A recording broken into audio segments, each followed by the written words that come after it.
start to get comfortable. So I would recommend giving it a try before you start working in more of a complex way. Now, this is actually the form that I use to draw my feet. And I learned this actually from oh gosh, okay, Gil Kane. I learned this from Gil Kane, and not not from Gil Kane, but from looking at some of his drawings. He's such a form-based artist that I could actually see the way that he's constructing his form in the finished drawing. So I used it. I love how he does his feet. He's great. So it's got the same basic form as the really simple form, but the front area of the foot coming off the front of the leg is like a spade sort of a shape, with a wedge going into a flattened portion, and the toes are the inside has more of a hook to it than the outside, which I'm drawing right there. You can see the hook for the inside, the instep of the foot, and the softer transition for the outside. But I just found that shape really works very, very well for me. And again, the heel is a separate shape. And I've got the ankles drawn mostly as circles here.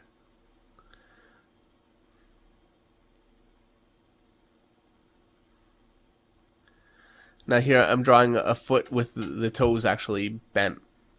So it's a person standing just on his toes, maybe running or walking. And you can see it's the same wedge shape, but I've got the toes flattened out.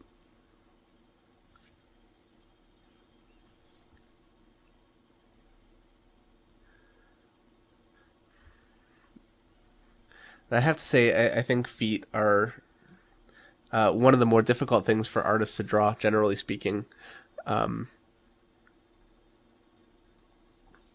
just because they're really not drawn quite as often as most other parts of the body. Backs are another thing that most artists struggle with for the same reason. It's very rare that you want to turn a character's back fully to a reader.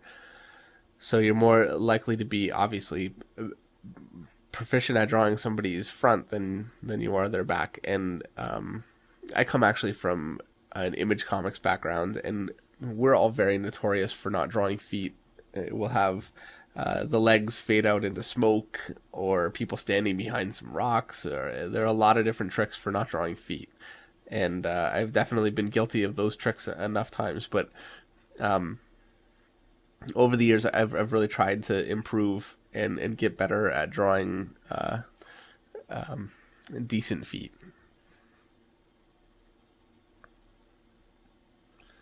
And the good news is that feet really don't have the issue that hands do. They really have nowhere near the amount of flexibility that a hand does.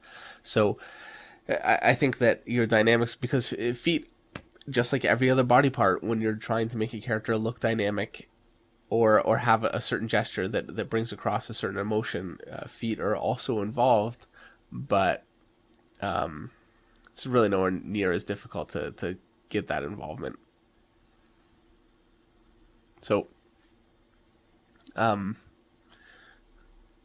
if a character is extended out fully, you want to point the toes because you want to extend that too.